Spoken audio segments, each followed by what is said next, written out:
Matt, super stoked to have this conversation with you, man. First off, thanks for being here. I know you're a busy guy running a company at such a young age, so thanks for joining me. Thanks. I appreciate it.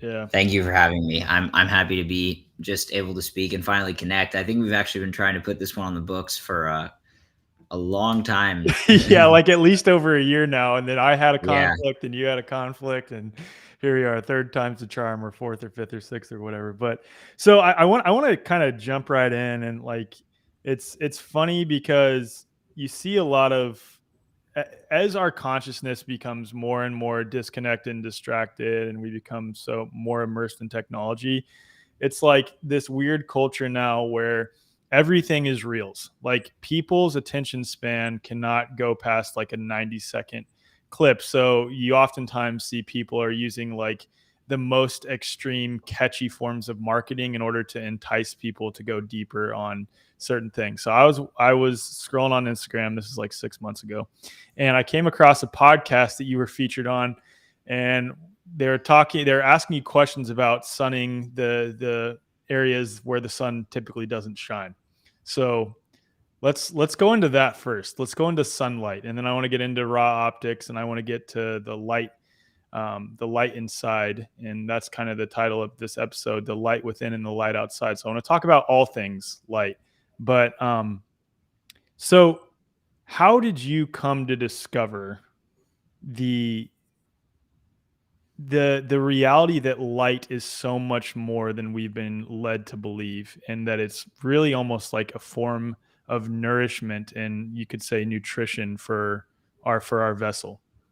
Yeah. Well, first of all, thanks for the intro and um, let's see. So I wouldn't say just right off the bat, I wouldn't say light is almost a form of nourishment. I would say it is the nourishment. So it's just such a part of our uh, understanding or collective belief system that food is nourishment. But the only thing nourishing about food is light. That's it.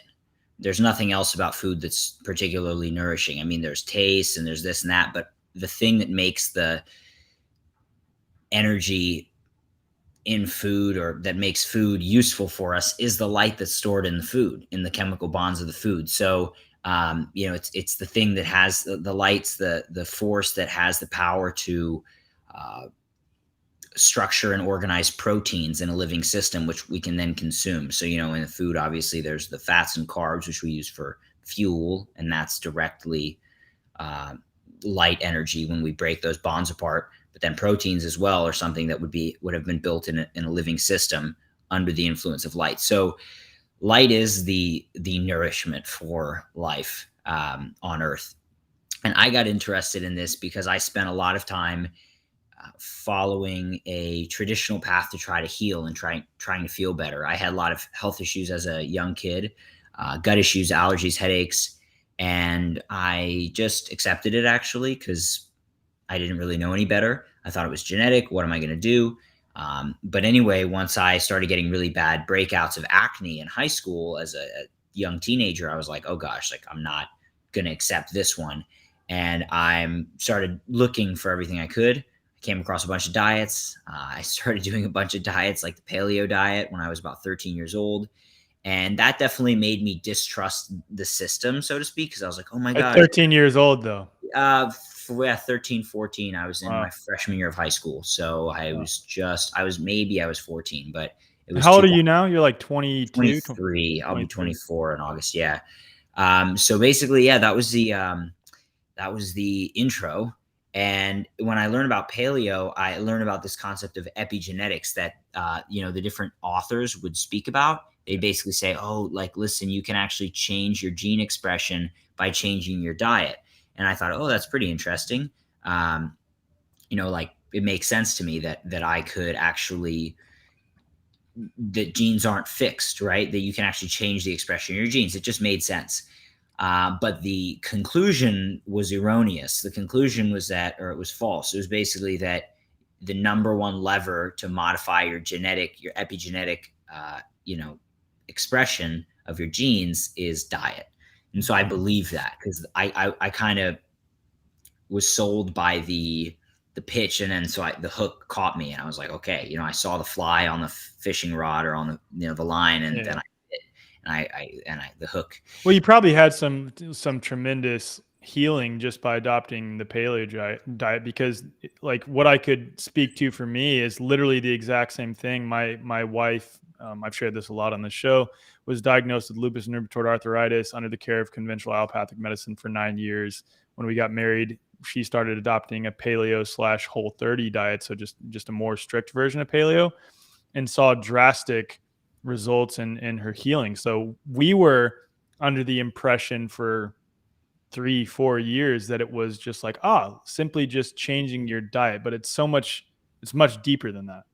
Yeah, I agree, and I actually did feel a lot better. So that was part of what, how do I say it, kind of confounded my challenge, because Yeah. although it made me feel so much better initially, just cutting out all this processed junk I was eating, because I ate my thankfully my mom was conscious of like organic food, and not really pro getting us the full schedule of what the moment we came out of the womb and everything, but I still didn't eat like a healthy diet. She again, she took great care of us, but I would still go out and eat whatever at school or with my friends and so on.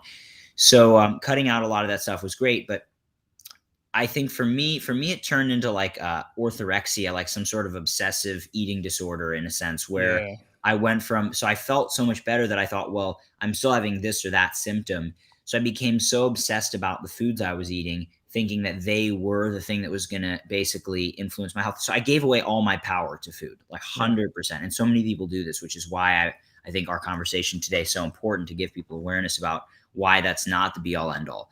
But anyway, in the moment, those years, I started going stricter. So I know about Whole30. That's actually how I found the paleo diet. I didn't have any money, so I couldn't buy the Whole30. So I just realized that it's just the paleo diet. So I found paleo.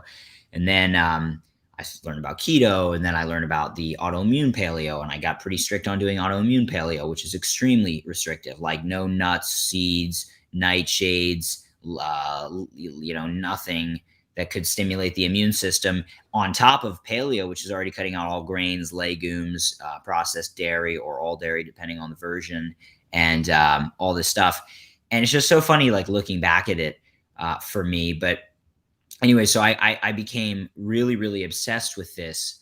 The reason it's funny, I just say, is because like I've gotten to a place now where I'm much more aware of the power of our mind, which I wasn't at all then. And if somebody had explained it to me, I probably wouldn't have believed them, to be honest. But basically, that we create our reality with our beliefs, or said Mhm. differently, our reality is, what we call reality is like indiscriminate sensory input into our brain, and that we assume is true or accurate or reliable. And in fact, it's only, it's less than, like as Joe Dispenza would say, it's the stuff we perceive is less than 1% of what's actually there, right? So not only is what we're perceiving less than 1% of actually what's actually around us from a frequency and energy perspective, but then and that's just the indiscriminate, meaningless information. When I say meaningless, I'm not saying life Yeah. is Yeah. some nihilistic perspective. No, I'm just saying it doesn't have an innate meaning to this information. So then we assign a meaning to Mhm. everything by the way we perceive it. So another way of saying we create our reality with our beliefs is just saying that we basically determine our experience of the world based on how we choose to interpret the information that's coming to us. And so, anyway, looking at my past experience through this lens, I'm like, oh my gosh, like people are literally bickering over like, should you eat dairy or should you not eat dairy? Paleo versus primal. Like, it's just kind of funny. But Yeah. anyway, so I went through this process of going super strict, and I ended up pretty stressed because I had given all my power away to food. So I thought if I ate one wrong food, this or that, Be that it was going detrimental to to your really, health. yeah, really detrimental. But like, not like I was in so much in survival. Like I would literally list out every single day the things I can eat and those I couldn't. Like I was in absolute ultra Yeah. survival. Like these things are going to kill me and these things are going to make me heal. But then I inevitably, because I think my soul knew that this was wrong, was like pushed to, whether it was my soul, whatever, right? Something pushed me to break these sort of restrictions I had put on myself. Like some part of me was rebelling, like Mhm. just was not having this absolutely obsessive approach. And I'm kind of glad, because ultimately I wouldn't have kept looking further if I had just accepted, like, oh, I'm just going to be autoimmune paleo the rest of my whole life. Like, no.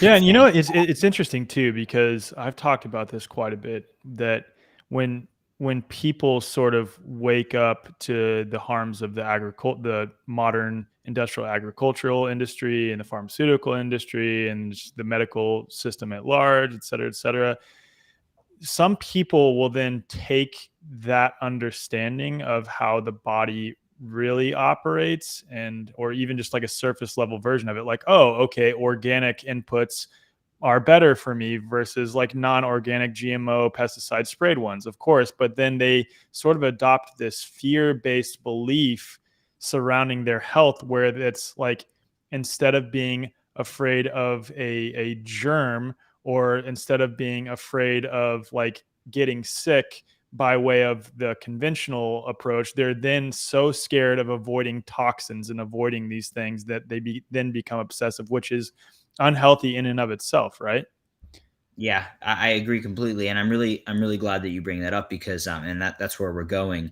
Is that I learned later, much later, well, for me, much later, but it was really only a few years, about, the body's innate capacity to heal and the innate energy that heals within us, and that was something none of these people were talking about. So when Mhm. I did the autoimmune paleo, eventually I did the GAPS diet, which you maybe heard of. I did Yeah. versions that's like a variation of the carnivore diet, all just well cooked.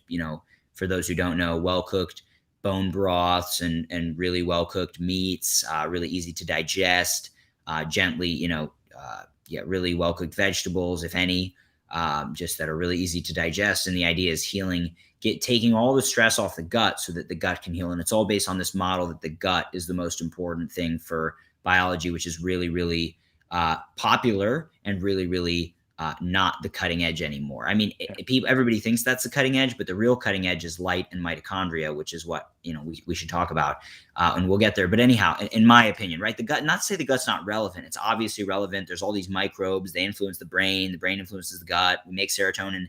But if you listen to people like, for example, Dr. Jack Kruse, who is somebody I've learned a lot from, one of the geniuses in this field, explain why basically the the focus on the gut isn't the key thing. It can add a little bit more context, and I'm happy to give people some further reading, and I'm happy to touch on it a bit as well. But anyway, back to how I got into light. So I had spent all this time obsessing about the paleo, the gaps, the autoimmune, everything, and I was super miserable. Actually, I actually got a lot sicker in my experience, mentally as well, because I was so obsessed.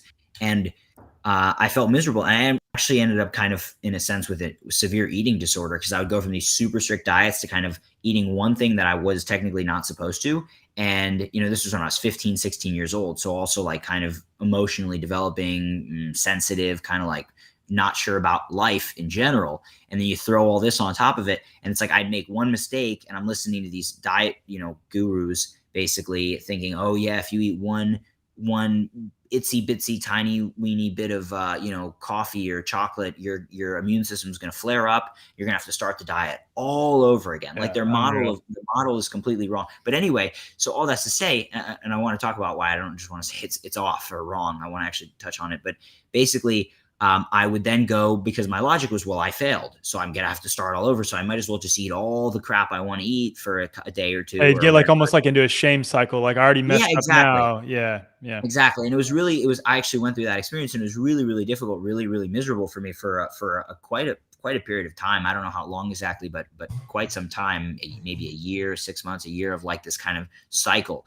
And then I started learning about, thank God, that maybe there's more to health than just food and diet. what was your entrance into that? Like, what did you first come across? I was going through, I don't exactly know where, but I was in the paleo world, and I came across the guy who I just mentioned, this neurosurgeon, Dr. Jack Kruse. Mhm. And he was basically writing things along the lines of like, hey, have you tried all these diets, and are they not working to heal your, this or that issue? And I'm like, oh my gosh, that's me. I'm still having these symptoms, and I've been super strict. And it seems like no matter how long I do the diet perfectly for, I'm still feeling the way I'm feeling, blah, blah, blah. Anyway, and it just made perfect sense to me. I started reading about light, mitochondria, how basically circadian rhythms control our biology, and how if you disrupt your circadian rhythm with artificial light, your cells won't be able to process fuel and food properly, right? So these were all very new and very fascinating concepts for me, and the way that Dr. Cruz was kind of sharing this information was very compelling and very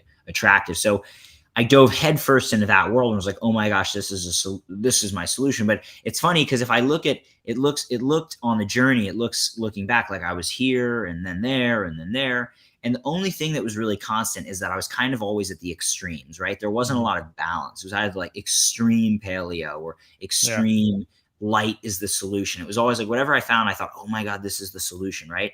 And I kind of appreciate that about myself because, I try to go all in on things, but there's also a potential drawback, right? Well, and it's also that you like really immerse yourself into something, so you almost become an expert on it yourself. So you're really knowledgeable on all of these various things because you became so obsessive over them. Yeah, it's true. I could talk a lot about the paleo And you're diet. 24. Yeah. Well, so basically, what happened with this light, the area of light, is that I started to learn a ton, and actually as a result, I felt physically better. I healed more than just the food. Not to say food wasn't relevant. It definitely helped move me in the right direction, right? Yeah. The light was like an exponential push in the right direction. Like I started getting tan. I had always been pale and skinny my whole life, like really like sickly. I started getting a nice like actual color rather than like I don't get very dark. My ancestry's Irish, but my hair started getting really blonde. I started taking on like a nice proper color, a glow, like just feeling good, got all muscular without even really training, just because of the effects of sun on the thyroid and different parts of, the metabolism and muscle synthesis and so on. And anyway, it was just really, really positive. Right. And I was like, wow, this must be the be all end all. Right. I even, after finishing high school, I started a business, of course, making blue light protection eyewear because. Yeah. So where's the jump to that? Well, it was basically I learned from the people I was following, the people whose work I was reading, for example, Dr. Cruz, and then there was all these researchers he referenced, and I went and was like, okay, well, I don't just want to take one person's word for this. I'd like to go and read the science. So I went and dove into all these different scientists in bioelectromagnetism and light and water and Gerald Pollack, The Fourth Phase of Water, The Body Electric by Robert definitely want to Becker. get into that during this, Yeah, how light plays into that. Yeah. Yeah, so all these really fascinating things, and there was all these basic recommendations that came from these findings, and I have to give a lot of credit to Dr. Cruz because it was his, I think, visionary work in the field, putting together this foundation of these different, sort of seemingly disparate bits of knowledge in a coherent way that allowed me to have a basis upon which to start myself, right? And that's how all scientific development works. That's how all human technological development works. People add on top of what other people have built, and then people can do that from there. So basically, that's why I like to give credit where credit's due. So anyway, that being said, I started looking further, and that's not the end of the story. Just to be clear, there's much more. It goes a lot further. That's kind of where I'm heading. But to sort of summarize this intro, but basically, I started the glasses because they were one of the tools I was using along the way. But the issue is that the glasses that were available that blocked the right wavelengths were these kind of ugly safety goggles. Maybe you remember them, these clunky safety goggles from Amazon. They were like $15, which was a good perk. They blocked the right wavelengths for the most part, but they were not something you'd wear in public, right? So I want to figure out how we could actually make premium, optical grade, professional grade, like eyewear, that you would purchase at a store level blue light protection eyewear that blocks the right wavelength. So we put an enormous, so I started that out of high school, out of actually Luke Story was our first customer. I actually had this theory that if I could go to ask Luke if I could be on his podcast, I could launch a career in coaching, education about light, all the stuff I had studied for the years prior. Little did I know that when I asked Luke if I could be on his podcast, he was going to ask me and my friend who came with me. We drove up to New York when he flew all the way from LA to New York when I was still living in Philly at the time. It was the summer after I graduated high school. And he was like, sure, you could be on my podcast. It was kind of fun. I was surprised. It was because I knew Dr. Cruz and we had this, relationship already, that he kind of had that trust. And I told him, listen, I'm sure I can explain all the stuff that I heard on the podcast that was going over you and your audience's head. I'm sure I could explain it in a way that you could relate to. And I was right, actually. Not that I care to be right per se, No, but I it got was you. his number one download for over a year. This person who knocked me off was Bruce Lipton, and I was the youngest guest, least known guest, and the longest episode. So all the factors that you would think nobody's going to tune into this, and if they do, they're going to drop out and whatever. It was all the opposite. It was That's amazing. awesome, So man. really, really cool. So it worked out. But that same night, he asked me and my buddy, hey, yeah, Jack, Dr. Cruz told me I need to get those glasses, but they're all ugly. Like, where'd you guys get those? How'd you? And I actually tried to connect him with a company that did this tinting at the time, that my friend and I had used. And I had seen an article about how to do the tinting myself, but I wasn't interested in doing that. But anyway, I tried to connect Luke with the company. It was a pain in the butt. It was really complicated and just a whole process. And he's a busy guy, like most people. And so I was like, listen, wait, man, I could actually do this for you. And that's kind of when it finally clicked. It was like sitting in front of me for a long time, but I thought I would never make glasses. I'm like, I don't want to make glasses. I want to do something that seems more interesting to me. But in the end, I realized like the universe will, I asked for something that night and the universe asked for something back. And it's like, yeah, you want to go and spread the word about light, great, but you got to give people the tools, right? You got to give something that people can utilize, and it makes sense. Now we're focusing on lighting, but that was the origin of the business. But all this to say, just to wrap this up, is that I spent all this time working. I started the business. I worked on the business for years, still am, and really excited. And I look forward to sharing, some of the details of what we're working on now, which is sneak preview lighting and all kinds of cool light therapy devices. So cool.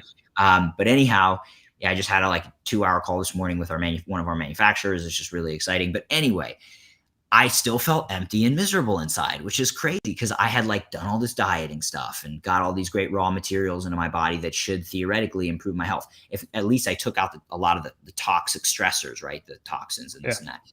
And then I actually added back all these materials that, my body should be able to use. But just one thing here, nobody in the paleo world or the diet world talks about the intelligence of the body that knows how to use all that fuel. They just assume you put it in and it's going to be used. Well, that wasn't the case necessarily in my case. I was still struggling, right? Then I learned about light. So this is the next thing. So then, okay, now I thought I understood, okay, well, light controls our physiology. And so light is the missing piece because it's how I control my circadian rhythm. And it's what programs the cells to be able to utilize all this healthy food I'm eating. And if I'm in bad light, my body can't really use the food properly because it's in stress and circadian disruption and lacking the full spectrum of wavelengths to run the mitochondria.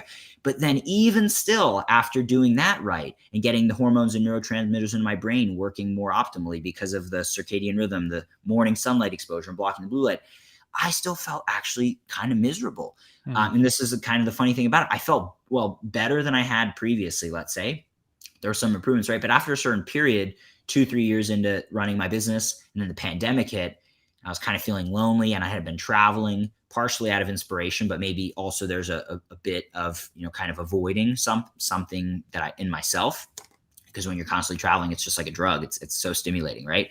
Anyway, and that's when I started looking more towards the inner light of okay, well, I've learned about spirituality. I've read about Ram Dass. I have an interest in Jesus. I was exposed to Jordan Peterson, who I'm very grateful for. I do think he's a really intelligent and really positive influence for people today. I don't agree with everything Jordan Peterson believes or says, but he talked a lot about the archetypes in the Bible, right? And he talks about it more from an academic standpoint, doesn't really reveal whether he's a Christian or not, but it just made sense to me. Geez, I try to be pretty practical and pragmatic, whether the details of the Bible are exactly true, from a pure Christian perspective, or it's just a story that is, how do I say, archetypically true across the board. And fine, it doesn't really matter for me because if it works, it works, and I want to apply it and believe it. If it works, and I have friends who are Christian. My grandparents are Christian. My grandfather, who's very Catholic, is one of the best people I've ever met in my life. And Ben Greenfield, a great friend of mine, is very Christian and super in touch with his faith and with God. So anyway, all that's to say, I felt like, okay, I want to apply this, but there's so many. I want to figure out how to apply this information in a meaningful, practical way in my life, right? This information that I got to take care of my inner light, basically, right? I didn't think about it like that at the time, but that was kind of where it was going. And I thought there's so many charlatans out there. Like there was a guy who's like a qigong master who I wanted to follow, who was sharing his information through some different conferences. And a friend of mine and a couple of people ended up joining his programs and working with him. And then like I don't know exactly what the details were, but ended up there was some funny business going on, right? And Man. the whole team kind of quit. And I was like, okay, I really thought that guy maybe was in the right path, but some part of me was like holding back. Yeah. Point is, I ended up looking into Dr. Joe Dispenza because I felt like this guy, I think he's really authentic. And so anyway, kind of summarize the story. I got into this work with Dr. Joe Dispenza, how you can basically change your mind, change your energy, change your life, connect with, he doesn't use the word God very often because he's trying to make this information accessible to widely a broad accepted. source, whatever you call it, the quantum field, whatever, right? But the force that gives life, and it's within us and all around us all the time, right? And then I started after that. I was like, oh my gosh, well, this isn't the first. He isn't the first guy, Dr. Dispenza, to be sharing this information. Yogananda, Jesus, these great masters in history who taught about love and wholeness. And I started reading more of the old school stuff, let's say, basically, and it's been nothing but transformative for me. So my focus now is, in addition to building my company and teaching people about the important role that light plays in health, because it is still important, just like food's still important. And it's way more overlooked than food, because everybody talks about food. Nobody talks about light. Very few people. Huberman, thank God for Huberman, at least bringing more awareness now. He's probably the biggest now. But that's one thing. But now I'm also really fascinated in both in my daily personal life, everything I'm doing, educating, sharing, and in the company, how can, just like you said, I resonate with you on so many levels, brother. Like, how do we not just make people think, oh, if I don't have your blue light blocking glasses, I'm going to die, right? Yeah. My messaging in the beginning of the company was more like that. If you don't have this, you're going to have all these problems, blah, blah, blah, blah. I'm like, no, I don't want to do that anymore. It has to be like, listen, you're already good, right? You can be whole just as yourself. But there's ways and things we can do based on the science of light to enhance our health in this modern world, right? So anyway, that's the that was great, man. light. Well, so it's through that. Yeah, it's awesome because it's kind of like a timely thing that you're talking about now, because as I shared about my wife earlier, she and I have both really come to understand in the last 2.5 years that the absolute most important component with respect to health and well-being, in a sense of stillness and connection to yourself, is the mind. And the mind creates the body. And then of course, like, getting, I don't want to say control of your mind, but reprogramming your mind to be fundamentally connected to your soul, which is your connection to the creator, is the most important aspect to health by far. And I don't know if you've heard of this concept, but the concept that the subconscious mind is actually just the body. Your body is the subconscious mind, because that's how, if you are running these continual subconscious programs based on childhood trauma or undealt with emotions or just something that you're suppressing, it will literally manifest dis-ease in the body. But then when you work to change your thoughts and the way that you think and heal those things, it then actually heals the physical symptoms associated with it. Yeah, I resonate with that very much, because that's exactly what Dr. Joe Dispenza teaches, and or it's not exactly, but it's very similar. That basically the body becomes the kind of like the subconscious mind. Emotions and these types of things get stored in the body, and people try to change, and they have all the intentions in the world, but their body says, nah, this doesn't feel comfortable for me. I don't want to do this. And then people actually will listen to that, right? Because like, oh, I don't feel this way, or I don't feel like doing this or that, right? So, well, that's what I was saying though, is that like that's where diet in a weird way can almost be just a temporary band-aid. Like, it's gonna alleviate, or it's almost ironic, right? Because we talk about how allopathic medicine fails to treat the root cause of disease. They always suppress symptoms or perpetuate symptoms under the guise of treating symptoms, et cetera, et cetera. They're never addressing the root cause. But I think, like, overwhelmingly amongst the alternative community, and that's, as you're finding out too, most times unwittingly, we're also just adding on band-aids to the root cause. Because I think oftentimes the root cause is fundamentally like either emotional or just conditioning from our childhood or just from various traumas or things that we've experienced that has been impressed upon us that, of course, for a period of time, if you adopt the right approach, like the right diet, right, it'll resolve those temporarily, but they'll likely come back unless you resolve the conditioned patterns that are embedded into your body, your subconscious mind associated with them, that, like I said, are usually based in unprocessed emotions or lack of spiritual connection or a combination of both.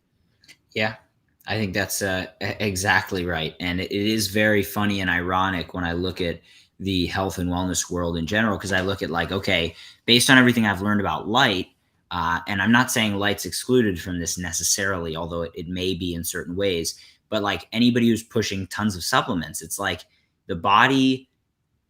So now is a good time to dive into this. So basically, what I came to understand from what I was reading, largely from the work of Dr. Robert O. Becker, who wrote a great book called The Body Electric, and he spent Yeah, that years book's so good. studying how energy works in living organisms. But from a very Western scientific perspective, he wanted to understand how salamanders could regenerate a whole limb when humans can't at all, and maybe we could leverage some of that science, some of that information to help us regenerate, because Mhm. he was studying, doing his residency during, if I recall correctly, during World War II in Manhattan, seeing a lot of amputations, and was very curious about that regenerative potential. So anyway, I I learned about this from him. The thing that the paleo diet is missing, and that not just paleo diet, but the focus on diets in general, is that when we consume food, so it's raw materials that our body can break down, and there's proteins, fats, carbs, there's some water, there's minerals and vitamins and all that kind of stuff, right? Mhm. Hormones, whatever. All of these are in our food, and depending on what you're eating, of course. And the thing is, we assume that just because you consume iron or magnesium or vitamin B or whatever, that the body knows what to do with it. Mhm. And it's a reasonable assumption, because in most cultures throughout most of history, in fact, probably all, when people would eat food, their body was able to use it. However, we've modified our environment so drastically with a number of things, toxins, chemicals, yeah, pesticides, electromagnetic Oh, dude, radiation, the EMF, yeah, that's like one of the big EMF, components. Yeah. artificial light as Mhm. well. And so these are all things that change, we could say, change the body's ability to properly utilize fuel. So uh, the thing that, to me, the thing that's arguably the most foundational of all of it is light. And you know that's why I'm in this field, because I do think it's so foundational, because light controls how our cells produce energy. It controls how our cells detoxify. It controls how our cells make proteins. It controls how things that are produced in cells move through the cells and move to other cells. It controls how cells divide. Light controls everything in biology. And so, like, you can get toxins, and if you're have healthy lighting, like healthy environmental conditions, it's not, again, it's not just light, but the body has a pretty strong regenerative and detoxification capacity innate to it. But Mhm. then if you're in toxic lighting and also toxic electromagnetic fields, and you have a lot of other things, that we lose more of that, let's say, resilience. Yeah. But key caveat, obviously, is that, and this, I learned this from personal experience, that if you're doing all that stuff, like you're avoiding the EMFs, I was using Ethernet cables and airplane mode and sleeping with the Wi-Fi off and turning off the circuit breaker and living in the middle of nowhere and testing everywhere I went with a meter. Like, it took me 5 years of traveling to finally let go of my EMF meter. Like, I have an EMF meter. I travel with it everywhere. And when I was recently cutting my packing down to a backpack, I was like, you know what? I think it's time I let this thing go. Like, Wow. not to say that EMFs aren't significant. What I No, mean, dude, I totally hear you. but I'm like, I've used it, I've tested, I know what's good, I know what's bad, unless there's a Wi-Fi router on the other side of this wall. But the other thing is, when I'm traveling, it's like, if I book a place, I'm not going to test every place before I book it. And if I book a place and I'm only there 2 or 3 nights or a night, like better that I just don't know. If my inner light is good, it's not going to matter as much. Yeah, That's the whole exactly. point. Yeah. Exactly. And that's not So to say that you like purposefully like I'm not going to build a house like right next to a 5G tower. yeah, You know what I exactly. mean? Like just like you said, I don't want to be in a place where there's like a Wi-Fi router right next to my head at all times when I'm sleeping. But like it's this understanding that the internal environment, the inner light, as you're talking about, is the most important piece. Your mindset by which you establish a foundation to approach this whole reality. That's the most important part. And I think people are so caught up in the weeds out there with like, oh, I need to avoid this. Oh, I need to have this product. I need to do this. I need to do that. When the most important aspect is becoming clear internally, and then you can incorporate those other things in because they're only going to help you return back to your natural state as a human. And that's kind of what I want to talk about next with respect to sunlight, is that so we have like a resurgence of or just a huge almost exponential growth of cancers, and like skin cancers is one of those, right? And there's this narrative coming from the mainstream that it's because people are developing like allergies to the sun, or the sun is harmful, the sun is causing cancer, and we need more sunscreen to block us from the sun. And then, of course, Bill Gates is spraying aluminum particulates in the air to block out the sun, et cetera, et cetera. But it's this idea that the sun is harmful and that we need to defend ourselves against it. So, in your extensive research, I know you're really knowledgeable about this because I've heard you talk on other podcasts. What is your response to that? Yeah. I try again to be like pretty practical and pragmatic. So about this kind of thing. So when I first started learning about this, and I'd say in some ways, as I mentioned before, like kind of blindly following what I was learning from a few particular experts, I was like, oh my gosh, the Yeah, sun's actually all good. Like go out and get as much sun as you can. Like just get it, just to the max, like max out, that was what I kind of absorbed. And then I also, you basically, I've learned you sort of pay the price of your beliefs, right? To hold a yeah, certain belief in every case. And so, yeah, I paid the price of that belief. Like I'd get sunburnt, frequently, probably aged my skin a little bit, or maybe a lot of it. Just basically the point is that I think I not think based on research, the sun's very important for health. Like to have adequate sun exposure increases vitamin D levels, reduces the risk of cancers. In fact, that's what the evidence actually says when we look at these bigger studies that have been done on health and wellness. And the fact that vitamin D also it doesn't have the same efficacy when it's taken in a it's a supplement form supplement. Yeah, than when it's produced from naturally from the sun. And vitamin D helps our body to increase immune function and weed out potentially cancerous growths and cells and developments in the body. So the sun in many ways improves our overall health and condition. It improves our reproductive function. It improves our cognitive function. It improves blood flow. It improves so many different things: energy metabolism, mitochondrial function. Right? Like it is the light source that we evolved under, and so it's the light source that powers us. And so it's kind of just like it'd be like if people basically started saying that your phone charger causes cancer for your phone, yeah, like yeah, more or yeah. less. So basically, that's the basic way for people to conceptualize it. So, but that being said, like overdosing on sun is not a good idea. Like you wouldn't go out and eat just because one food's healthy. You wouldn't eat unlimited amounts of that food because For you'd throw sure. up and get. Anything in excess is unhealthy at some point, I would say. Yeah, yeah, pretty much. Yeah, meditating, I think maybe the only thing that's Yeah, maybe exempt. not. I don't But think then that could be seen as unhealthy because then you might become a light body, and then you're Yeah, not well, it supposed to. depends on who's Sure, asking sure, what your sure, goals are, right? Your sure, family might not see it as healthy, but you might. Yeah, but I agree. Some yeah, people, yeah, I have a friend who's a sort of a doctor and sort of a yogi, and he advises people, and he's actually said he has patients who meditated and they got so in touch with God that they wanted to leave their family and become a monk because they were yeah, so drunk exactly. Yeah, on the that's my ecstasy. And point. he's like, That's exactly. listen, dial it back.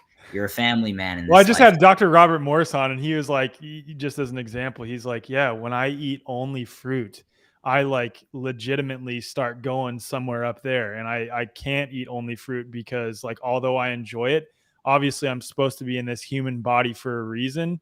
So then I have to eat some vegetables to pull me back down here. And like obviously that's So him. funny. Yeah. It's so funny. He's like, I have to eat vegetable. Like so many people are like having like 10 steaks a day, and it's like he's Dude, like, yeah, I just that's me. Well, vegetables. that's why it was an interesting conversation too, and I actually want to get into this when, like, with respect to light and Carillion photography and things like Yeah, this. But absolutely. But so just to kind of nail this one then, or just to kind of close it up. So I think it's really important for people to understand that there are so many other factors in skin cancer, like yeah, exposure to fluorescent lighting could be actually a contributor to skin cancer. Obviously, stress increases the risk of all yeah, diseases. Obviously, there's hundreds of well, probably thousands, maybe hundreds of thousands of carcinogens that we're now all exposed to on a regular basis. So, like healthy, moderate sun exposure, um, in my understanding and my firm belief is that it can only help strengthen the body's innate capacity for wellness and health.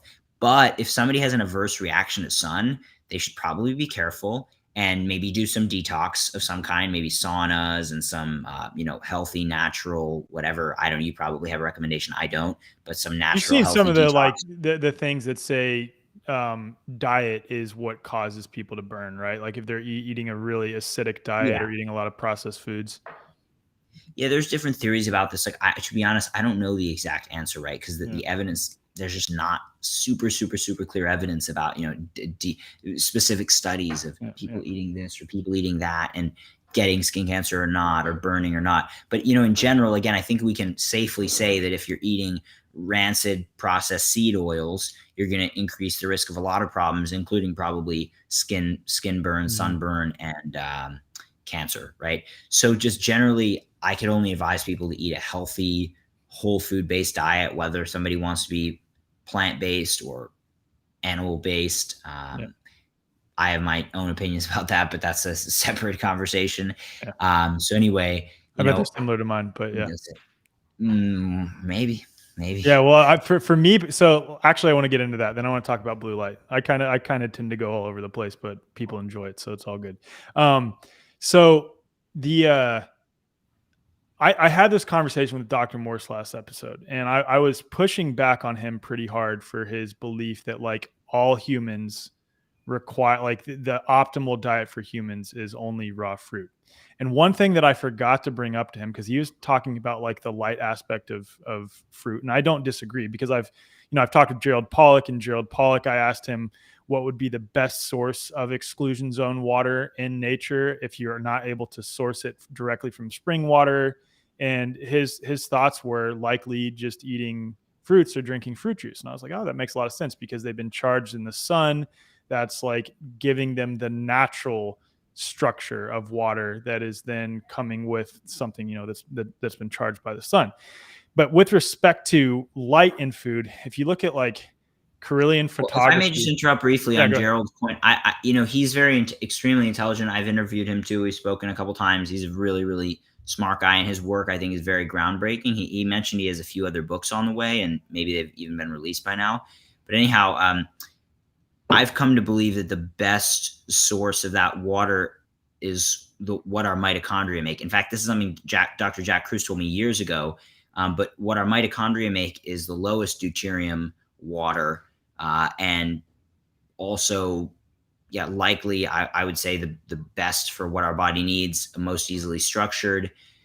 So getting in health, being in a healthy light source, like in the sun, as Yeah, opposed to under artificial light, and also, yeah, fasting actually. yeah. So like burning our own fat rather than trying to get it from outside. Just Oh, for sure. Yeah. So I've interviewed both Lauren Lockman to that point too. Lauren Lockman, who has Tanglewood Wellness Center, where he's guided over 2,000 people through like 30 plus day water fast. And I also interviewed Jazz Maheen, who claims to be a breatharian, and I do believe her. So obviously, like, it's interesting because Gerald Pollack's work sort of adds more credibility to the idea that people can be breatharians because like if you're taking in the proper water and the proper light, our cells essentially become like a sort of battery where they can produce their own energy, and that's operating under the Yeah. assumption that our cells are comprised of structured water, which I I thought think about is this wrong. recently. I'll just mention as well that I think breatharian is the wrong term.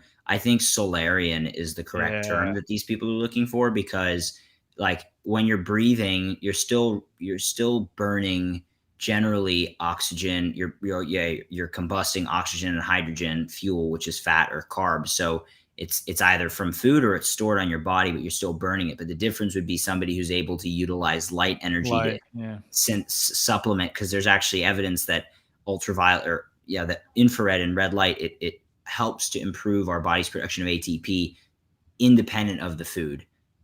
That's also independent of the oxygen. So it's not really necessarily about breath. I would think it's more about light, sunlight. But then there's also a case to be made about the sort of intrinsic energy of the universe, which is within us and all around us, Mhm. which you could call it prana, chi, shakti, many terms, that you could live on that. So, like, maybe there's an even better term than solarian. But anyway, the Well, idea I is, wonder if you could like you could call it light either way. Like what I mean by this is we know that oxygen molecules, right? When we look at them, they have a charge. There's an electrical charge to them. So if we're doing like these qigong, like maybe the best thing is like doing breath work or breath based qigong, standing like in the sunlight, and I think, that's our primary source of nourishment. Then I mean, that's what the Chinese guys do in the park, but it's usually they're doing their stuff at like 4 or 5 a.m., like right when the light's coming up. But yeah, I would think so. Um, Yeah, I would think so.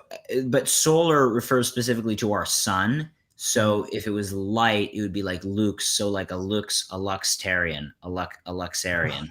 I'll be a I'll be the first luxarian. I'm gonna just say that right now. Dude, coin that term. Nobody's Yeah. ever said that before, so I'm just putting that on the record and it's recorded. Luxarian, or photo would be in Greek photarian. So you could be a I like photarian.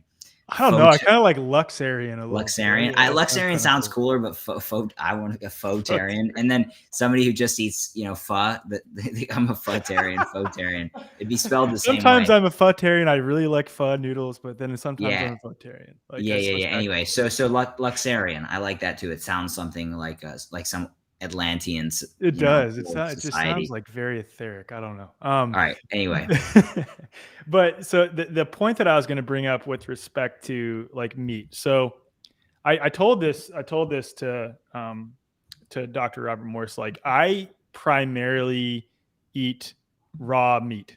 Like that's what I eat, and like I probably only cook like 1/4 of my meat. I literally like rip open a steak. We have a grass fed, grass finished regenerative farm like 10 minutes north of us, completely unvaccinated animals, and we get all of our products from them. And I'm eating a lot of raw meat. And if you look at under Carillion photography, raw meat, like it's just super bright. There's like a lot of life force energy coming off of it. So what are your thoughts on meat consumption and this idea that it's all bad?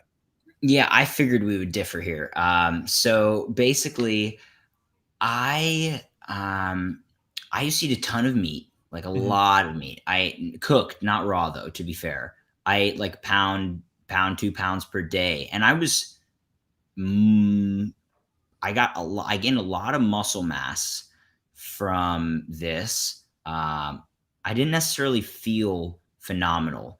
I felt pretty good, but then again, it's hard to separate all the factors in that were going on in my life at the time. I felt Yeah. better eating meat than when, or eating more meat and paleo than when I was eating junk food. So to be clear, then I felt even better when I added the light. But because I think of, as we've discussed, and we're, I think, on super on the same page here about the sort of inner light, because I was really mentally struggling, holding on to a lot of really limiting beliefs, things from the past. I was not feeling great at that time. So in the last couple of years, I've eaten less meat and spent a lot more time cultivating inner light. So it's hard to say exactly which is the cause of feeling much better. Well, that was Uh, kind of my point though too, is that yeah. like thinking back to your comment, like our comments on a Luxarian or whatever we're calling it, is it's like does it really matter what source, first off, as long as your intentions are correct by whichever way you approach nourishment. But if we're operating under the premise that, like, through feeding yourself through nourishment, the primary thing that matters is the light, right?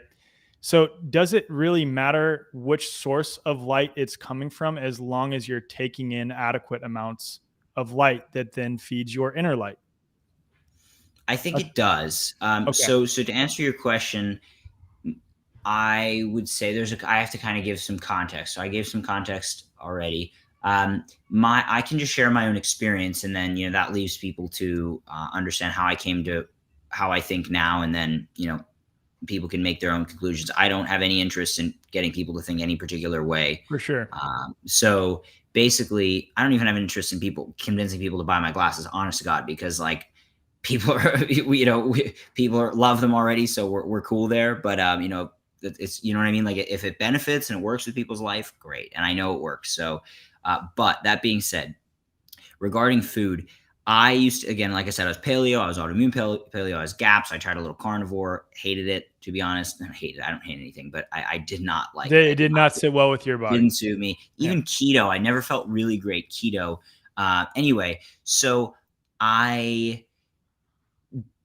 met a guy years ago surfing when I was in Bali, actually, and ended up being one of my best friends in the world. And at the time, though, I learned the guy he's an Ayurvedic doctor, and true Ayurveda from India, the purest original form, at least as I've understood in doing some research, mostly speaking with him. He's one of the, I would say, top Ayurvedic doctors in the world. He's not public, but he works with many, many billionaires and super successful executives and leaders and politicians and whatnot around the world.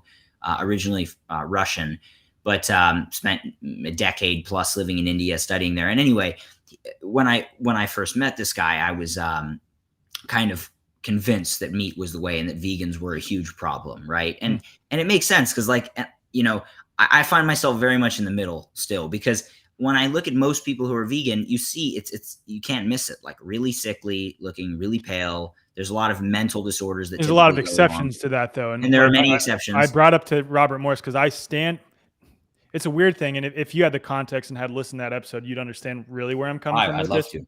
But like, I have friends all across the spectrum of like diet and nutritional approaches. I have friends who've been doing like raw fruit only for like 20 years and are super healthy. One of my best friends, Rodney Lavoie Jr., is absolutely shredded with insane amounts of energy, and literally the only thing he consumes is his own pee and fruit. And he's like insanely healthy. And then I have friends who are like super hardcore carnivore, where the only thing that they eat is meat. Sometimes in cases, the only thing they eat is raw meat. And I see that both of these groups are healthy. It's that they approach food with the right intention, and they genuinely believe that their approach works really well for them. So there's that context. Yeah, I think that's very valuable context. So as I at the time, I was very resistant of the idea of veganism, to say the least. I was like, okay, this is great. I'm not vegan, actually, just to be clear at the moment. But I was very like, oh, this is great. Plant-based, anything, right? Yeah. But as time went on, and I was sort of like, going through my own challenges, just again, more mentally than anything, looking for sort of an understanding, I thought, well, and then I got into spirituality. So that was a huge, let's say, positive jump in my own personal experience of the world, and meditation, and learning that I'm the creator of effectively of my life, or at least I'm, there's a creator who's not me, but I'm choosing how I interpret life and what I, my experience. Right. And so the creator, let's say, gives us free will to do that. We could put it that way. So anyway, then I thought, well, you know what? This is working out for me really well. And these recommendations, Dr. Joe Dispenza, Yogananda, actually both came from this same person. So I thought, well, maybe he's on the right track. Maybe I should try out this. So I actually tried just like a full plant-based reset and I can't even believe I'm saying this. I never talk about this stuff I've never talked about this on any podcast ever, because I just avoid it, because I focus on light. It's kind of my thing. But we're clipping this up, Vera. When you watch this, clip this one up. This is what we're gonna. I'm just kidding.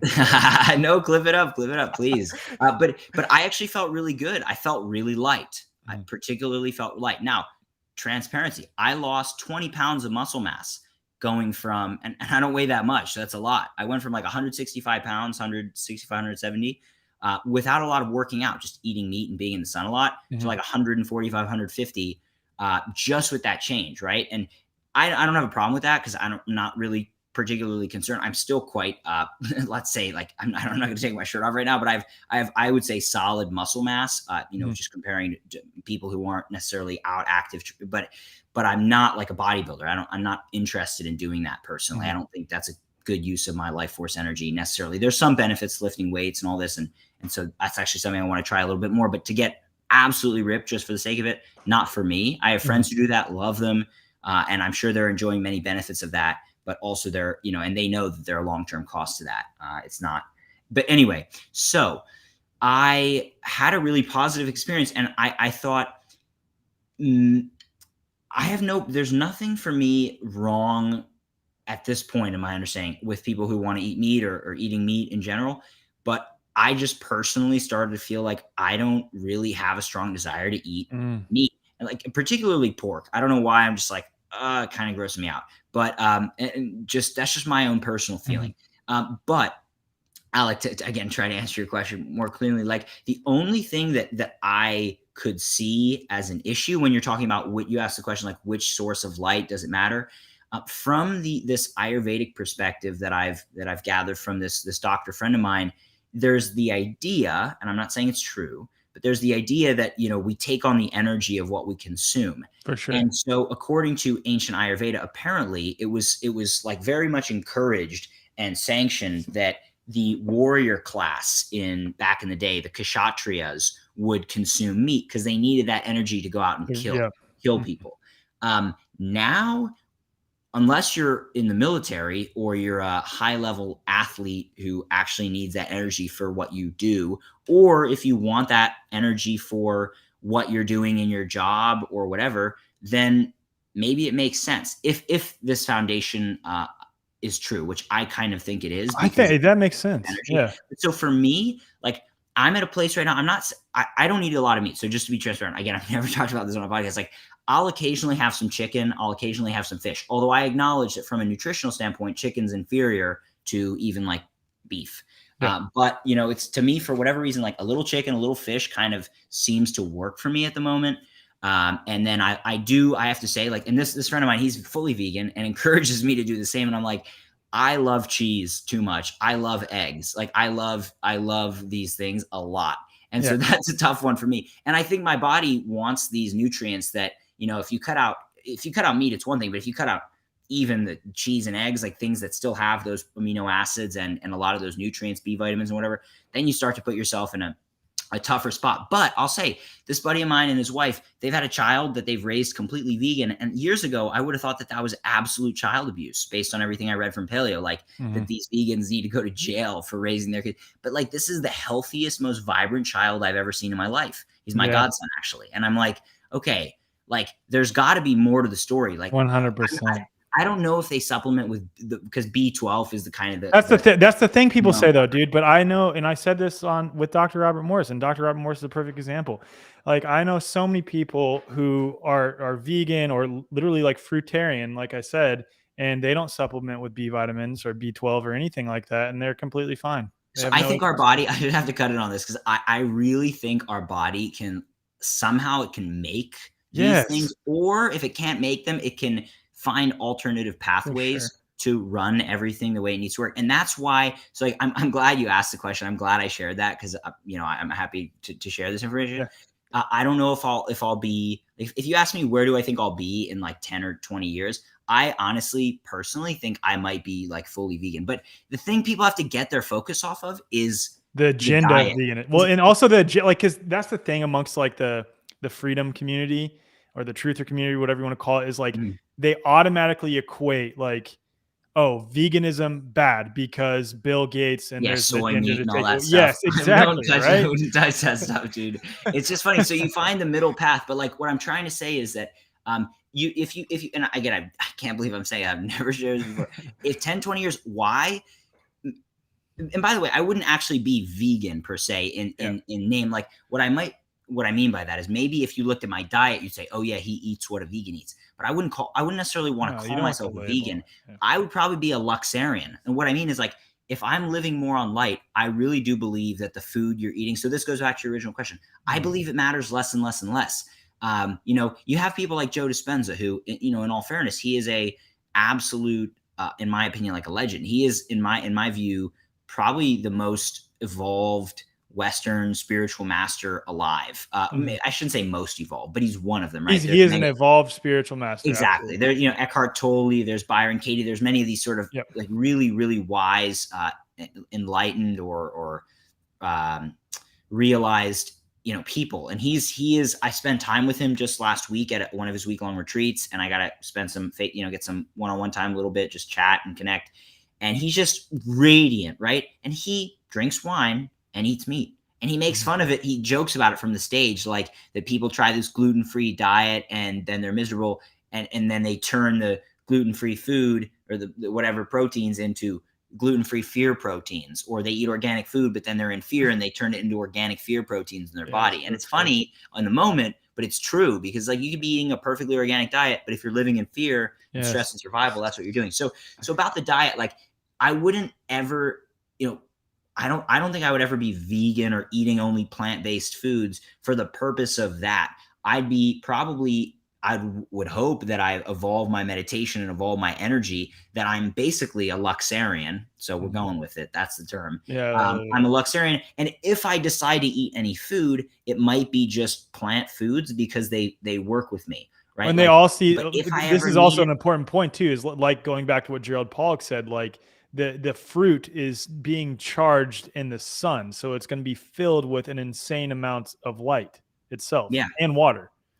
And this is just so people have full context here. The last thing I'd say on the diet, two more things is that one is that it's about your goals, right? I would say like my goal after all the stuff I've experienced that I've shared here so far, like the diets and the light, and then coming to spirituality, I realized like for me, the most important thing I'm interested in my life is a spiritual connection, because the feeling I felt going to a Joe Dispenza retreat and meditating for a week and disconnecting from my life and basically tuning in to whatever you want to call it, God, the quantum field, energy, source, spirit. I had many moments where I was overwhelmed with bliss and joy that I've never felt in my entire life. And I felt there were moments where I'm like, that's all I was looking for. My whole life was wholeness. And I think that's all everyone else is looking for. And it wasn't paleo. It wasn't even light and sunlight and blue blocking glasses, although they play a role. It was just to feel whole. And that the healing is actually just the process of becoming whole, or better said, like letting go of the parts of us that are wholeness, like that are not wholeness. So Joe Dispenza says, in order for you to pass through this door, he says, I could show you a door, but you have to be the one to walk through it. And in order for you to walk through it, everything in you that's not pure love must die. Right. People, you have to leave behind your pain, your entitlement, your impatience, and all these things that we sort of accept, like, oh, that's just a part of me, or oh, I'm just going to be mean and kind of forget about it later. But it's like, I realize I have to shine the light of consciousness inwards when I meditate or throughout the day, and look at when do I get off on gossiping, which people do. When do I get off on, I do it. Me too. Yeah, absolutely. When do I get off on like saying, oh, the powers that be, they're out to get us, Bill Gates? Like when am I like really, when is it personally, am I entwining my energy in that? And how could I try to start letting go? So anyway, that's one. I think it's really about people's goals. And I just, people should know that they have to decide their goal. But for me, that's my goal, is to lift my consciousness as high as possible within this lifetime and gain whatever that looks like. And I don't know if it ever gets to a point where I'm like floating like Dr. Robert Morris, where I'm like, okay, I need to ground down a bit. I don't know. I'd be happy if I experienced that. Right. And then maybe I decide at that moment to move. But one other thing I'll add, the other thing is that a friend of mine is the #1 football striker in the entire world. His name's Erling Haaland. I met him 6 years ago in Norway when he was playing for a small town club. And he since rose up through the ranks through different clubs in Europe. And he's now playing for Manchester City. They just won all these championships. And he just broke the record for most goals ever scored in a season in the Premier League, which is the top soccer league in the world. So it's kind of nuts. He eats a lot of meat. He puts steak. I just saw the story yesterday, covered in steak on the grill. And I'm like, if I were him, I probably eat a lot of meat. He eats Yeah, liver, heart. He eats all, that's how I he's am like too. almost fully carnivore. I'm like, would I go and tell him, hey, bro, I don't think you should be eating meat, blah, blah, blah, blah. I don't think I would, because he's performing at the level he's performing at. It's a testament to what he's doing, but also that energy is particularly useful when you're in a sport like that, where Well, it and that takes makes a so lot much of sense. So, like, more context on me, not to make this like a no, personal tell like me, diatribe. please. Yeah, Like, please. I I'm not was judging you, by the way. I'm no, not like, dude. I know you're not. oh, I don't think you that at eat all. meat? No, Dude, no, dude. I don't think that at all.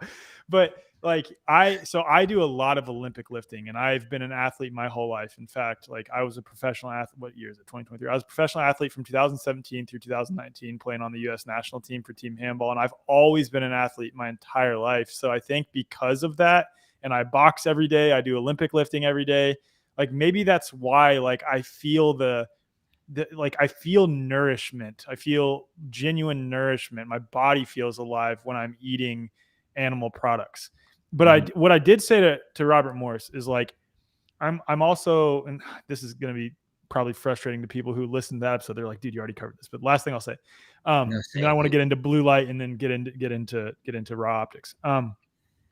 But I'm really big on sourcing your food locally and getting back to local systems. And where I live, just north of Austin, Texas, the most abundant form of, like, high nutrient dense, and I guess an argument could be made based on Korean photography, like light food, possibly. That's speculation there, but Yeah, I don't know either, I actually. don't, I don't know. About But that. the highest form of nourishment sourced locally, that is like organic, that is unadulterated by man-made chemicals, is grass-fed, grass-finished beef. If I lived in Costa Rica or Florida or somewhere in the tropics, I've said over and over again, I probably would not eat any meat. I would, because I'm really big on sourcing my food locally, and I would, if there's an abundance of fruit, I would eat fruit. It's just hard where I live to do that. Yeah, So of course. yeah, I got you. Yeah, like I think I've met Paul Saladino down here in Costa Rica several times, and like he he's gone from like full carnivore. Interestingly, just making a note, from full carnivore to like fruitarian plus meat. It yeah, looks exactly, and exactly. Paul's a great guy, really really kind guy, Yeah, kind soul, and I've had him on I've too. I I try to cheer people on in whatever they're doing, and everybody has to go through their own process, but so he makes it work. And there are lots of cows around here. I have to say, there are lots of cows, and they're not dairy cows. They're cows that people eat. They're all Yeah. white. They're like Indian cows. It's pretty interesting. But anyway, Okay. Well, white cow. Brahmin cows they're called, actually. Ah, okay. So I would just say, like, again, people just really emphasize, and I know I'm repeating this, but it's important. Like, emphasizing that I think it's so much about people's goals and where they're going. Like, I didn't say, oh, I have to stop eating meat and be vegan. Like, or again, I'm not vegan, but eat less meat, whatever. I still eat, like I said, some chicken, some fish, very rarely some red meat, but it just doesn't interest me, right? But Mhm. it's like my energy changed for whatever reason, meditating something, and I just kind of lost some of that desire. Could somebody Mhm. say to me, "Oh, but you really should."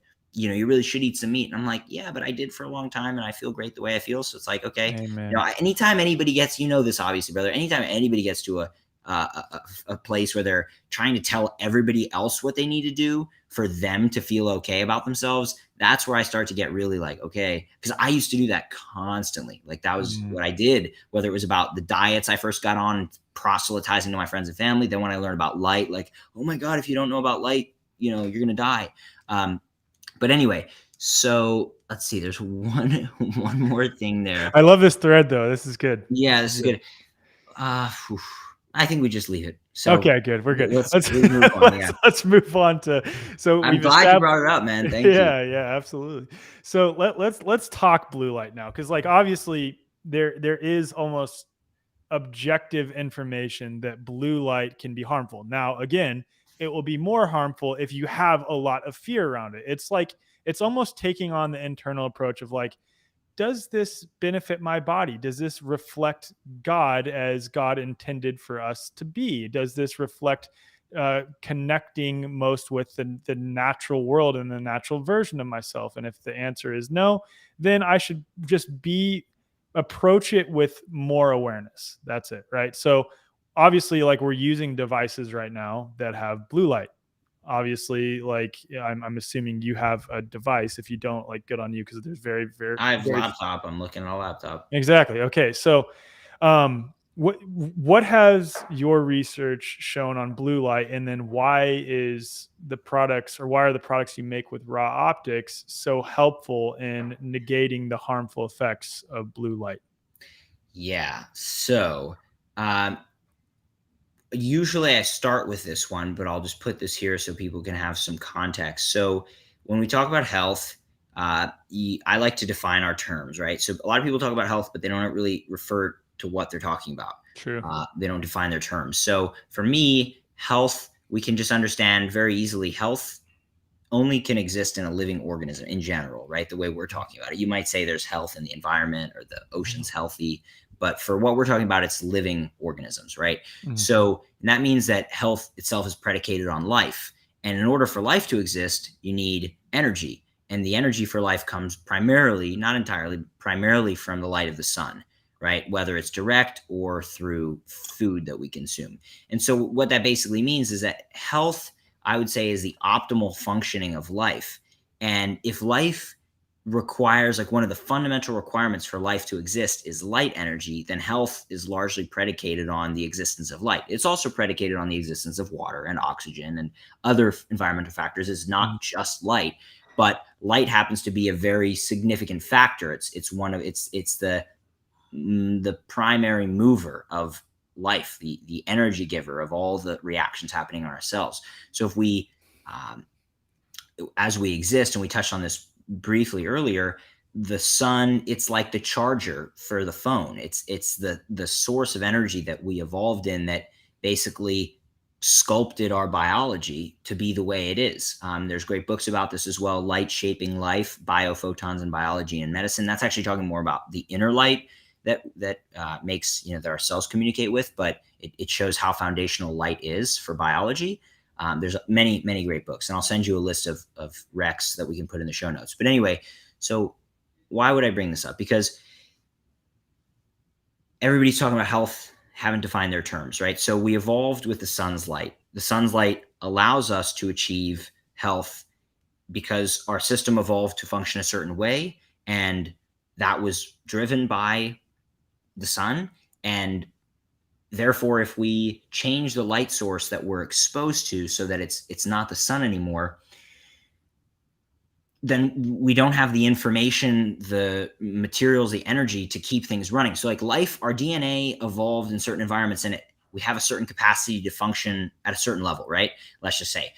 And we could probably function at a higher level if the environment allows us, right? Like, if you go to an environment with more nutrients and more light, and or just, More certain factors. natural, more natural stuff, less synthetic stuff, Right. So essentially. yeah, exactly. So if we're in an environment like that, then we could theoretically even evolve further than humans have evolved now. Although there's, different theories about that. That's not the purpose of this Yeah. discussion. But just for the body to work at its baseline optimal level. So, like, there's a baseline optimal. There could be even more beyond, but a baseline optimal.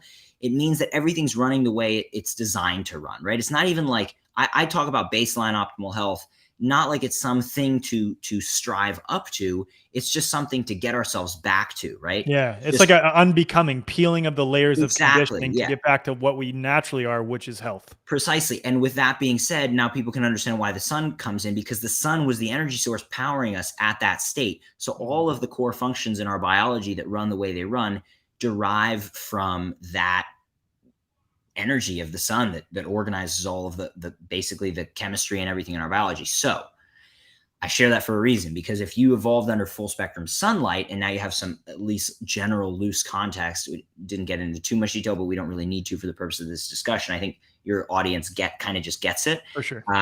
We'll touch on a little bit more detail, but basically we evolved in this full spectrum sunlight that powers, different wavelengths. You look through the wavelengths chart, you can see that there's lots of biological activity with a lot of the different spectra of light. So red light powers our mitochondria and helps them make more ATP. It's clear in the research. Infrared light also affects the mitochondria positively. It also affects water metabolism positively, which is what Pollack's focused on. Mhm. Blue light sets our body's circadian rhythm and timing, which controls production of key hormones and neurotransmitters, etc. There's effects of green light. There's effects of yellow light. There's effects of orange light. There's effects of all the light colors. Red, violet, ultraviolet has effects on, for example, causing the skin to, I should say, the blood vessels to release nitric oxide, which causes dilation of the blood vessels and then causes blood also to flow up to the surface of the skin, where we can absorb more light energy, but also dissipate excess heat if we've absorbed too much, for example.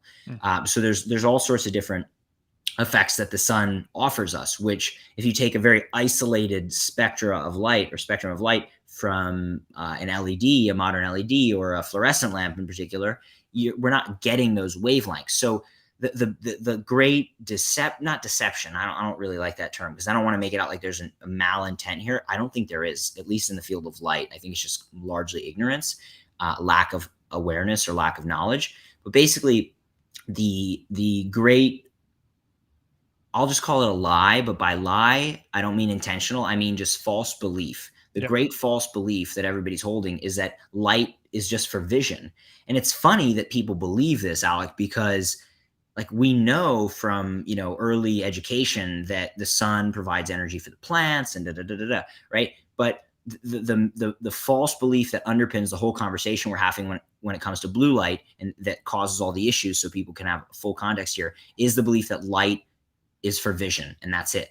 And so because if that's the case, then what you would want to do if you were a politician, a regulator, or a company or whatever, you'd want to make lights that give maximal visual ability for someone looking at them. So the greatest ability to perceive things in your environment with the least amount of energy.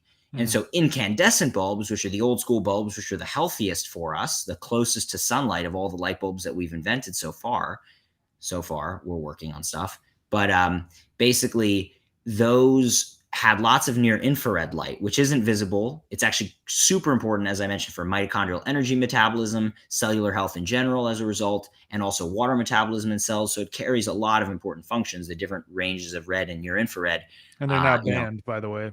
Yeah, they got banned. Exactly. Yeah. They all got banned. So because they're energy inefficient, because they're draining off all this energy, and this is the standard understanding, they're wasting all this energy in a range that's not even visible. But so because light's only for vision, which is why I spent the time explaining the backdrop there. If light's only for vision, then why would we need all this near infrared? That comes from the false belief that light's only for vision. If you understand that light actually affects cellular health, the way our cells function, which is obvious when we consider that it's the primary driving force of evolution from an energetic perspective, then it makes sense that that's not true, that light's not just for vision. In fact, I read a really profound quote about the eyes that read something like, light created the eyes so that it could appreciate itself, right? Like it's a really good way to think about eyes. Their light created our eyes. Like our eyes are the result of light. Light created everything in our body. So that's the context, right? Yeah. Really rich context. Now, so the point is, so what happened when they banned the incandescent bulbs is that all the lights are now enriched with blue and green light, blue being the one that's more detrimental because it's more bioactive in potentially detrimental ways, and not potentially, but factually detrimental ways. Because those are the wavelengths that they take less energy. For less energy, you get more brightness, and so you can see more. And they're also stimulative. So this is another interesting thing. The German light researcher I work with, who's the top photobiologist in the world, he seems to believe that there is some sort of malintent going on, or at least that you give people the benefit of the doubt, but I give people the benefit. But I go back and say, I think negligence is like another almost equally, if not worse than malintent, because like negligence is just like, a friend of mine likes to say, he says either you're I won't use the exact terms he says, but basically you're willingly doing bad or you're just dumb and you're doing bad nonetheless. But so anyway, not letting anybody off the hook per se, but there's negligence or something going on, or malintent, where there's what he calls light doping. So like you're in an office or you're at your home or whatever, and the light bulbs you're buying, they're like maximally stimulating with blue light. So everybody's hormonal systems are getting stimulated like crazy with all the blue light, increasing production of cortisol.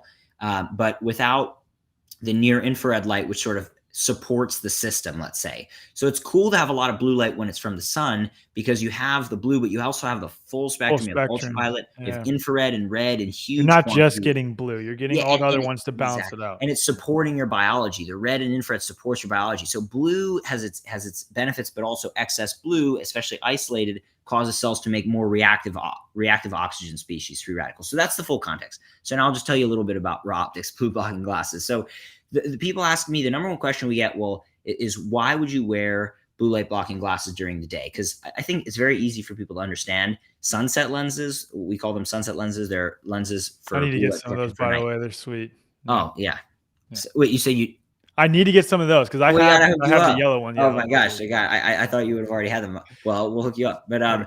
basically, the sunset lenses you wear when the sun goes down, and they help the brain to basically produce more melatonin to sleep, because blue light tells the brain to wake up, so we don't make melatonin. So it disrupts the body's natural secretion of melatonin. So it's part of the circadian rhythm. So it's disrupting the circadian rhythm in general.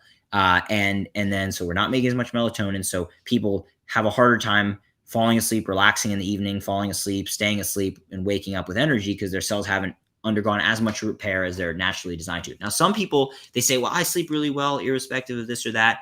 It's likely that a lot of the time, those people who sleep really well, they have good evening habits. They're not like staring at a screen. Yeah. I'd be surprised if there's people who sleep super well watching TV right until the night, but there could be, because if they have really good diet and inner light and all this stuff, and they're happy and healthy, they could. But then I would just say that for those people, this could only enhance that. But For the sure. experience for most people is not that. Most people, it's I don't sleep well, Yeah. and I'm Like, struggling. even if you sleep through the night, so many people don't sleep well. They're like, I feel Exactly. awful. Yeah. Yeah. Exactly, right? So this is just one of many important factors, but it is a very important factor. So wearing these lenses from the time the sun sets until the time that they go to sleep, people ask sometimes, do I wear them while I sleep? No, there's no benefit or point to that. But so you wear them from the time the sun goes down until you go to sleep, when you're exposed to light bulbs and screens and computers. And people sometimes think it's just about phones and computers, and it's like, no, the light bulbs all have an effect too. Yes. Car headlights, street lights, especially the new LED car headlights, so that are really bright white, that blind you when you drive by them. For those, I would actually wear our yellow daylight lenses, which I'll talk about in a second, because the red lenses are a little too dark for driving at night in general. I do, because I learned how to drive wearing them actually way back in the day. But back in the day, like 8 years ago, Yeah, 7 years ago. You're acting But like you're like 50 years old. Yeah. yeah. But anyway, so it feels I've lived lifetimes since then. It's Mhm, crazy. mhm. I've been like all over the world, Mhm. like 100 times and back. But anyway, so that's what the sunset lenses are for. Those are these ones that I have here. The sort of, they're like a red orange color. Now, people then ask, this is the key question: why would I want to block blue light during the day? I get why it makes sense to block it at night, but just because there's another risk of blue light. And I didn't just come up with this to have another product to sell. I was sitting in school, having learned about blue light, and thinking, geez, it's the day, but these fluorescent lights above me, these cannot be good for my eyes. My eyes are hurting from this. And I was like, okay, well, I must need some kind of blue light protection during the day that's just not as strong as the one for the night. So that's these, right? That's That's ones. these. Yeah, these are, we call them Yeah. daylight lenses, yellow daylight lenses. That's what I So got. basically, the main risk of blue light during the day isn't melatonin suppression, because you want your melatonin suppressed during the day, because you don't want to be falling asleep during the day. You want to be awake and aware and present and active. If you're in survival and there's a threat, you need to be awake. You don't want melatonin going up. But even just in daily life, it's not. If I fell asleep on you, I don't. It wouldn't be very respectful. So anyway, and it wouldn't be very productive for the purposes of our conversation, right? I might just be zoning out in nothing, but nobody's getting the information. So anyway, my cranium can't provide the information when melatonin is super high. So anyway, during the day, the main risk of the blue light is actually retinal damage. So damage to our eye. Because when we isolate the blue light, and this is what I was talking about earlier, I give context for a reason. So when we isolate the blue light, meaning isolated, not having the full spectrum of the sun, and especially not having the healing near infrared wavelengths, blue light's more stimulating. So the evidence is clear. Blue light causes cells to produce more reactive oxygen species, free radical molecules, which are basically natural molecules that are the result of energy metabolism. Very natural, very normal, in fact, very important. But in excess, they can be problematic.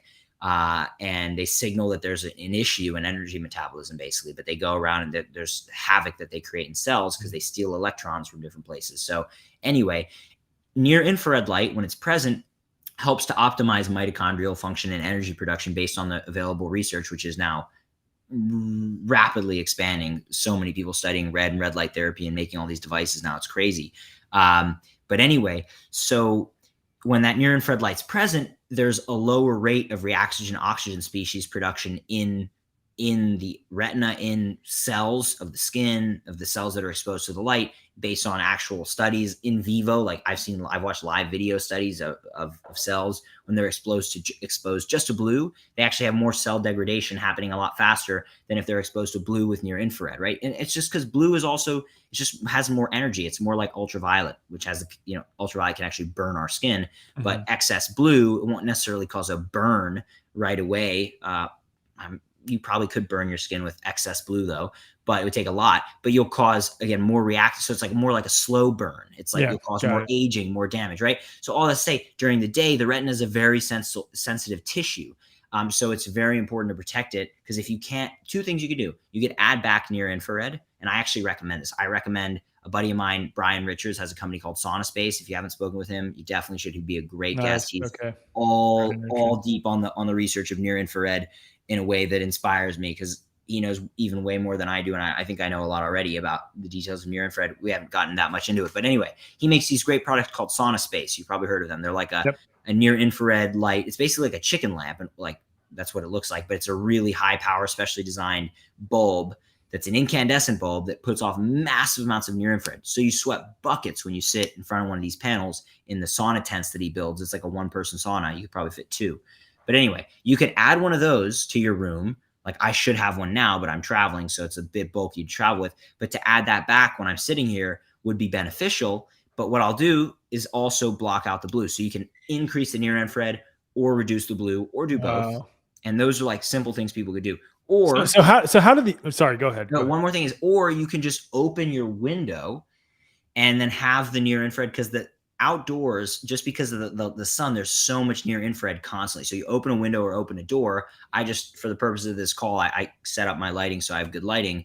But normally when I'm on Zoom calls, I go sit outside. I'm in a hotel right now, so I can't sit outside because I'd be disrupted. But anyway. Yeah, that's the exact same with me, man.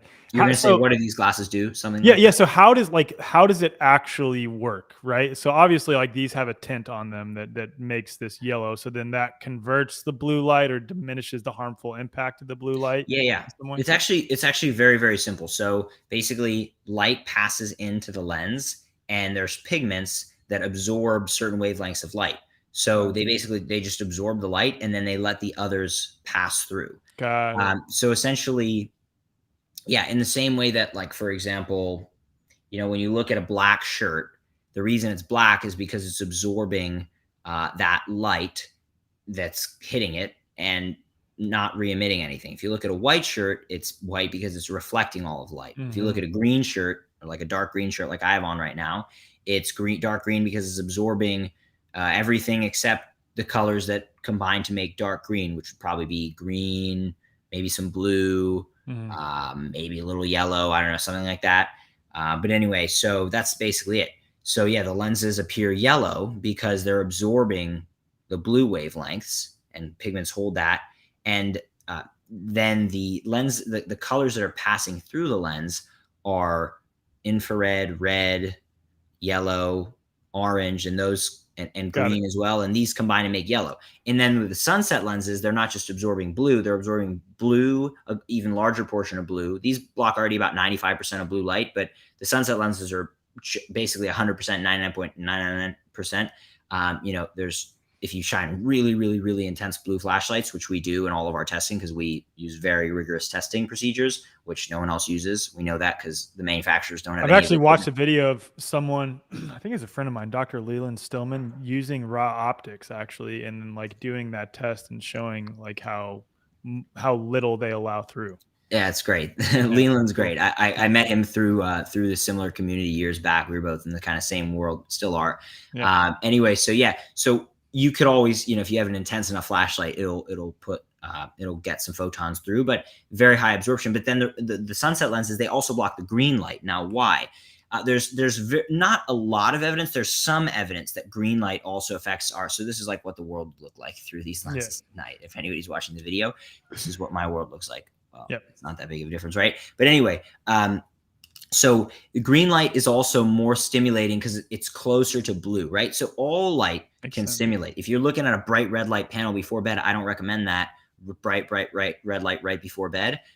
Better in the morning or even around sunset, but not late at night. Yep. That can disrupt your sleep. But green, because it's closer to blue, there's more energy per photon.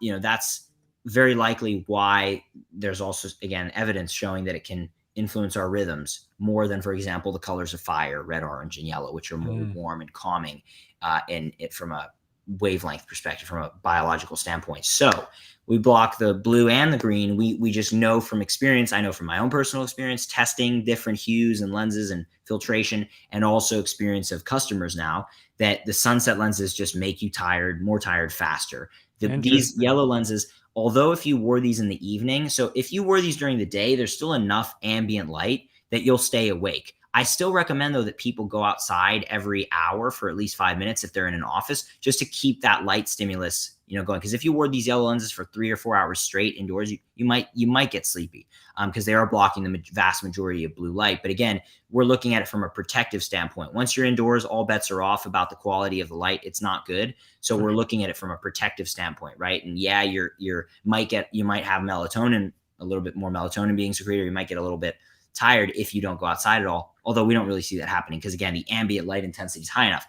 So the cool thing is people could wear these at night if they want blue light protection, but slightly more color perception and slightly, less make you really tired really fast effect. Yeah. So there's kind of flexibility. I also, like if you're working on a project late at night or something. Yeah, exactly. Or if you want to drive, these would be better than the red lenses because those reduce your visibility significantly more. So the interesting thing is that the yellow lenses, when used at night, I would say, just from personal experience and conversations with customers and testing we've done, just subjective, anecdotal, the yellow lenses give probably 50 to 70% of the melatonin protection, around about 70%, but with only, let's say, 30 to 40% of the color disruption of the sunset lenses. So the thing is, the sunset lenses get you that extra 30 or 40% of melatonin release, but everything is really red. Exactly. You lose 60% more. Like I can still look around me and tell what color things are, but I'd imagine with the red ones on, I've worn other red lenses and it's like everything is red to where it's really hard to tell. Yeah, ours are a bit better. I've worked very, very hard to get the hues of our lenses, and we continue to work to get the hues to be really good, where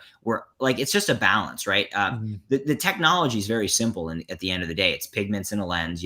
Many companies make many pigments, but it's for me, it's what makes us different. There's many things, but the attention to detail. Like, I'm constantly focusing on how can I make our red lenses. Like, sometimes I'm thinking, should I make them lighter? Definitely no, I don't want to. Should I make them darker? I've thought no, because we had thousands and thousands of people from Aura members last year. We had a partnership with Aura, and they got a free pair of our glasses as a gift for referring a friend to buy an Aura ring, and they loved them. And one friend of mine, not just a friend, but an advisor, business advisor, was like, don't send them the red lenses, send them the yellow. The red's going to be too much. And I was like, I'm sending them the red.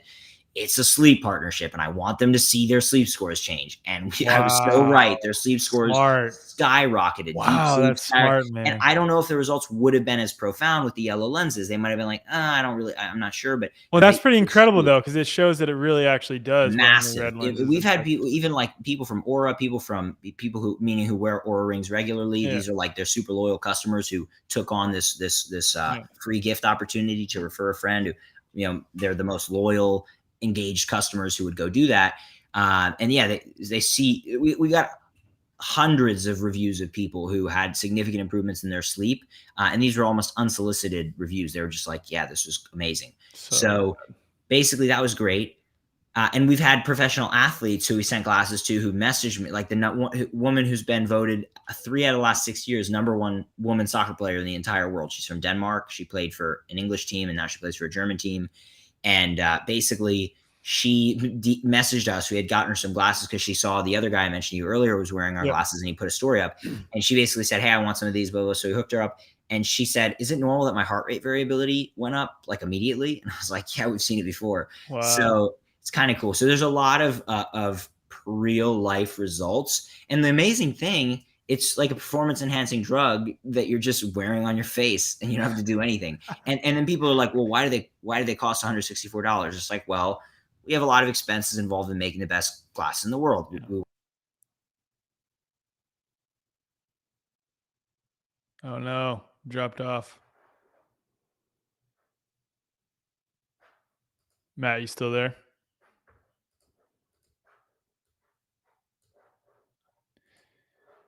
Guys, can you comment to let me know if it's me or Matt?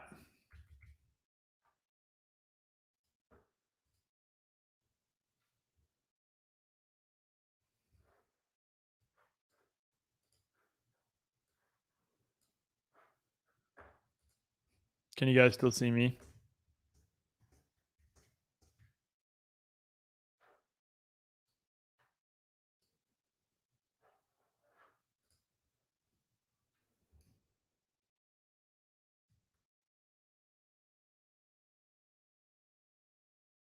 Okay, I think it was Matt that dropped off. We'll see if he comes back on. Okay, cool. Okay. Making an editor's note real quick.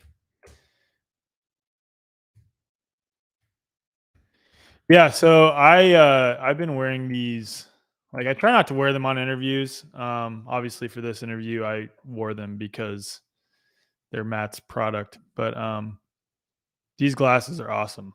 I cannot recommend them enough. And I'm definitely gonna have to get one of the nighttime pairs, the red ones. Really incredible. We'll give it a couple more minutes to see if Matt comes back on, and if not, we'll just wrap it up here because I think we got most of the stuff said, so it's all good. Does anyone have any questions that's watching right now for me or for Matt? Because we could compile those and see if he could answer them if he comes back on.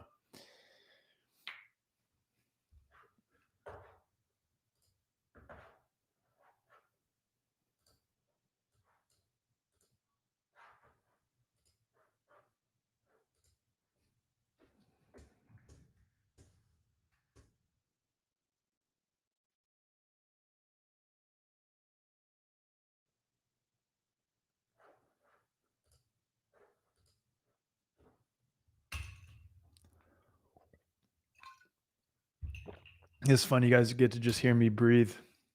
I don't really have much to say. This has been a fun conversation. I wonder what happened. He said he's in a hotel, so that might be the issue. Might be hotel Wi-Fi or whatever. Pete, I like your comment though. If you're still here, to me, the sun projects our reality, i.e., it is the source of instruction for all that is currently rendering in our experience.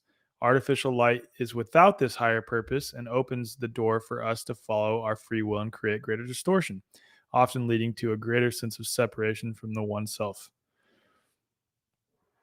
Pete, you're a very deep thinker, and I think that's a really good assessment. All right, guys. I think we're gonna wrap it up here. I don't see Matt coming back on. I've sent him a text, and I don't even know if the text went through. So we will wrap it here. Please check out Raw Optics. Please check out. Obviously, go to thewayforward.com, and if you click shop in the top menu bar, you'll be able to find our marketplace, and we have a discount code with Raw Optics. Just type in TWF10 for 10% off at checkout. It's been a fun conversation. Of course, don't forget to check out The End of COVID launching on July 11th. Much love, everyone.